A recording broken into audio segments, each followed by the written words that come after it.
Hi, my name is Scott Robinson, and I am in Dr. Christensen's Accounting 6650 class. Today I'm going to be presenting on the first scenario that was in the book of that age-old dilemma of you're not told to cheat, but your job may be on the line. In this case, Susan Stryker was hired on as a staff accountant to review some documents and match them to different criteria. She was finding it very difficult to accomplish all the documents that was put on her desk. At the same time, her senior accountant was going through much more work, which was more complicated, in much less time. She one day confronted her senior accountant and asked how he does it. He made mention that he looks at the different documents, but most of it's already been done, and they're there to make sure it looks good and done in a timely manner. He said not to skip any documents, but to make sure you do it in the right amount of time.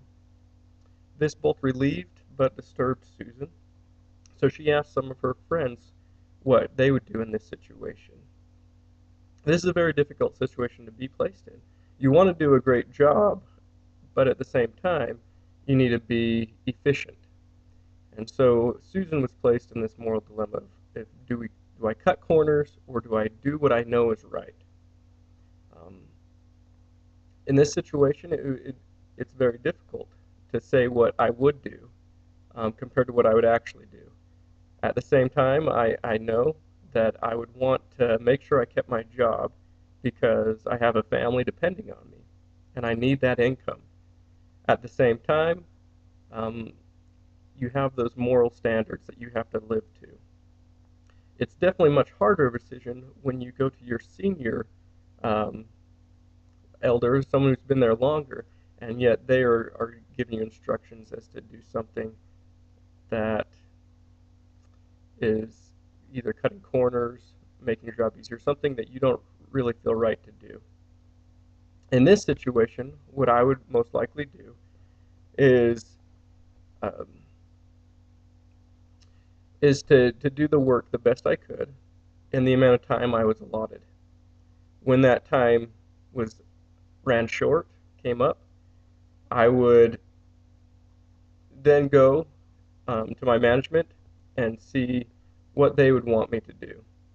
If they'd want me to keep working on it longer, if they would want me to stop where I was at, and I'd work with them first before doing anything else. I would let them know of the situation I was in, what I felt comfortable doing, and I'd try to work out a solution with management.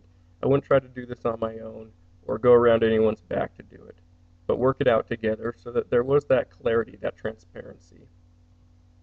And hopefully I would be able to come to a conclusion with this. Uh, Hopefully I never have to be placed in this decision in my lifetime. But if I do, I hope that I have been taught from the beginning the right things so that when I am presented with these situations, it will come naturally and it won't have to be a thought process. Thank you for your time.